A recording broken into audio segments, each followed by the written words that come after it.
How's it going, guys? Corey here, and today we're going to cover the kettlebell deadlift hold.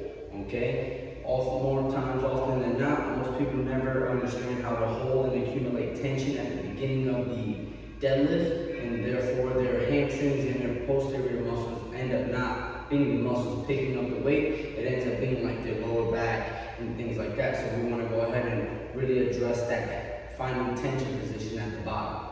So we'll go ahead and grab the kettlebell, and I want you to stand directly over the kettlebell with the feet slightly wider than the shoulders, like you did in your standing hip circles. And we're going to go ahead and make sure that your ankle bones are aligned with the kettlebell. Okay? Then, as you reach, go ahead and reach for the kettlebell. We're going to go ahead and sit the butt back, keeping the knees vertical. We don't want those knees to squat forward, so continue to keep the knees nice and vertical. As you sit back, keeping the chest upright.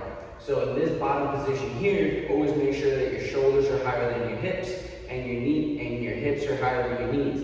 If your hips and knees end up in the same line, you're going to start to squat, and then if your shoulders and hips end up in the same line, you'll most likely start to pick this up with the lower back. So make sure that 3 focus points, 1 is higher than 2, and then 3 towards the bottom. Okay? So we're going to go ahead and grab the kettlebell, and as you grab the kettlebell, think about snapping the handles in half. So this is going to create torque in the shoulders. Once you feel that torque in the shoulders, pull the shoulders down towards the hips, feeling that tension in the lats and keeping the shoe vertical and driving the knees in line with the foot. You're going to go ahead and hold this position here. As you're holding this position here, you really want to start to feel those hamstrings and back muscles working in an isometric contraction to feel that tension created at the bottom before we go ahead and lift. But you only lift if you found the tension in this bottom set up position. This is where you want to find the tension to start. Keeping the head nice and neutral.